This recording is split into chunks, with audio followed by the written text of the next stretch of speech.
Picture this. You're just relaxing at home. Everything's quiet. And then, bam, the piece is just shattered. You hear these awful sounds, hissing, shrieking, and you look over and see your cats, who were literally just cuddling, are now in a full-on, fur-flying brawl. It is one of the most stressful things a cat owner can witness. Your heart just starts pounding, right? Seeing them posturing like that, hearing those sounds, it's so upsetting.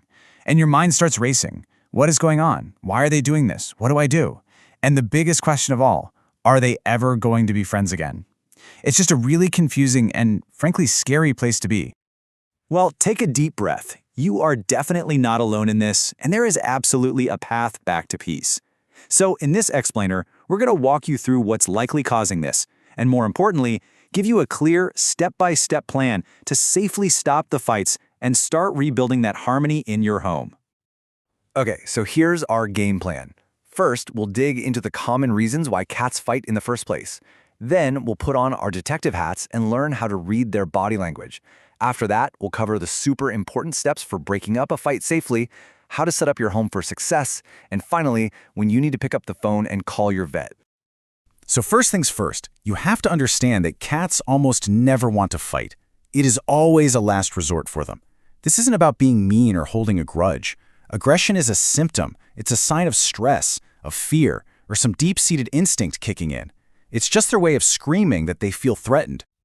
So what kind of things threaten a cat? Well, it usually boils down to a few key issues. Territory is a huge one. For a cat, your home is their whole world, and seeing a strange cat through the window can feel like a full-scale invasion. Then you've got squabbles over resources, things like a favorite sunny spot, a food bowl, or even just who gets to walk through a doorway first. There's also something called redirected aggression. That's when your cat gets all worked up by something it can't get to, like that cat outside, and just takes out all that frustration on the closest cat, their housemate. And, sometimes it's just plain old fear or anxiety from a change in routine that puts them on edge. The best way to stop a fight is to see it coming before it even starts. And that's where this next part comes in. Learning to read your cat's body language is probably the single most powerful tool you have. It's like learning their language, and it lets you step in when the tension is just starting to build, long before it explodes. So let's look at the classic standoff. It's pure instinct. The cat on the offensive, the aggressor, is going to try to look as big and scary as possible. Puffed up fur, standing tall, they're trying to win without actually having to fight. The victim, on the other hand, does the exact opposite. They'll scrunch down, make themselves small, and basically try to say, "Hey, I'm not a threat, please, just go away." And that hiss? That's not a threat, it's a sound of fear. It's a last-ditch effort to say, "You're too close, back off." These images show us exactly what to look for. Check out the cat's whole body first. See how the top one is pretty relaxed? But as you go down, notice how the posture gets lower, more coiled up. That's a cat feeling defensive and scared. On the other side, see how the body gets taller, bigger, leaning forward? That's your assertive, offensive stance. Now look at the faces. A relaxed cat has soft eyes and forward, relaxed ears. Compare that to the pinned back ears and huge pupils of a scared cat, or the forward ears and tiny, slit-like pupils of an angry one.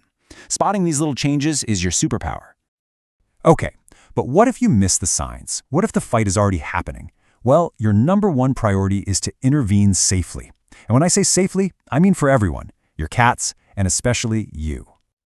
Now listen up, because this is the most important rule of all.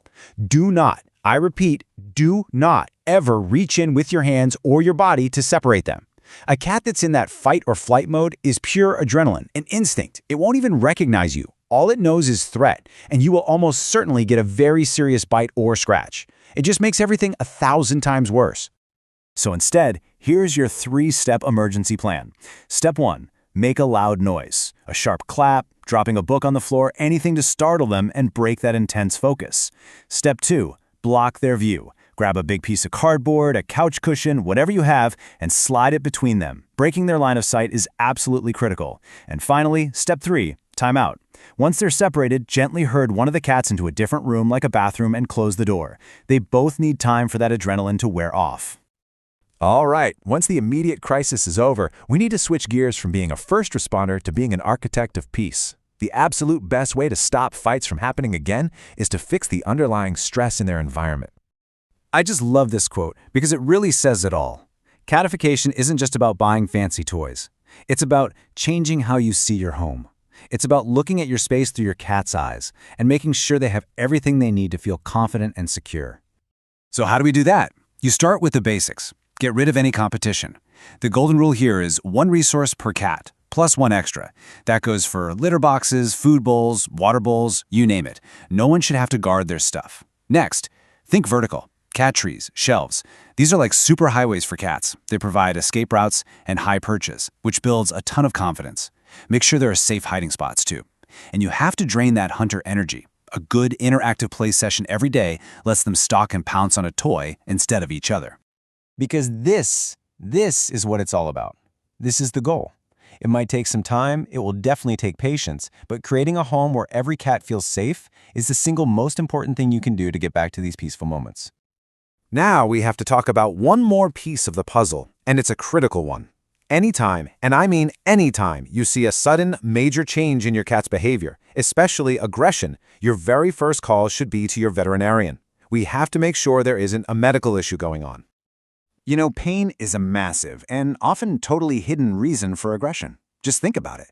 If you have a splitting headache, you're going to be irritable, right? It's the same for them. Things like arthritis, a painful tooth, or an old injury can make a cat lash out when another cat just tries to play or even brushes up against them. They're not being mean, they're just saying, "Ow, that hurts, leave me alone." So here's your checklist for when to pick up the phone. If the aggression just pops up out of nowhere and is totally out of character for your cat, if you see other signs that they're not feeling well, like hiding more or changes in their appetite, and of course, if the fights are bad enough that someone is getting hurt, your vet will do a complete exam to check for any signs of pain or illness. So if you remember just one thing from all of this, let it be this. Your cats are not fighting because they're bad cats or because they suddenly hate each other. They are fighting because one of them, or maybe both of them, is stressed, scared, insecure, or in pain. It's a cry for help, not a character flaw. And once you understand that, it completely changes your role. You stop being a frustrated referee, and you become a compassionate detective. Your new job is to figure out what's wrong and then be the peacemaker who fixes it. You've already taken the biggest steps just by being here and learning. Remember, this information is for educational purposes and is not a substitute for professional veterinarian advice.